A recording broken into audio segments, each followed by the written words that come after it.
Hello everybody, I'm me and welcome to my video. Today I want to tell you about an important thing in our life and no one can live without it. That is the money. And the first thing I want to tell you is about bartering. Several thousand years ago, people used to barter in order to get what they didn't have or couldn't make.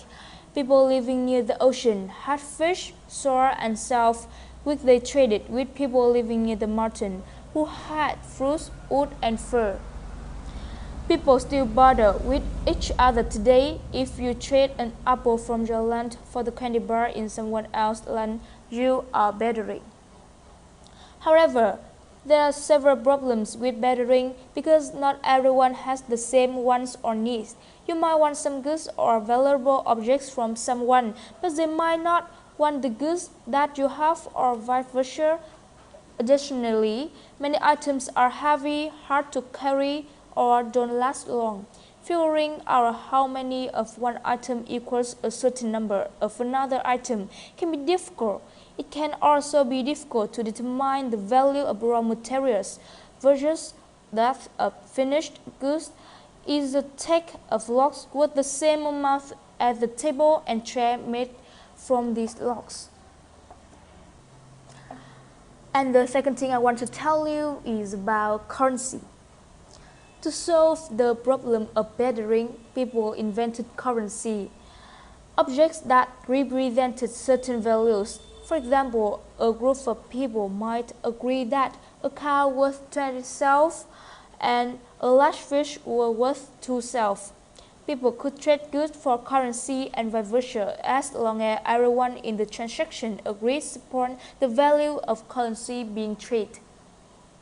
Each culture around the world chose a different type of currency to represent the value of its goods. The objects people used were usually light enough to carry but rare enough that people couldn't just pick them off of the ground. The rarer the item used for currency and the more work it took to find it, the more valuable people decided it was. Some of the items used as currency in ancient times were bright or colorful stones, striped or spotted cells, particularly certain birds' feathers, lamps of silver and gold, salt, honey, bread, spice, and gems of pieces of glass. In ancient Rome, a soldier's salary was paid in a bed of soil. From Africa to Asia, people traded with gray speckled shells that were only found in a few islands in the Indian Ocean.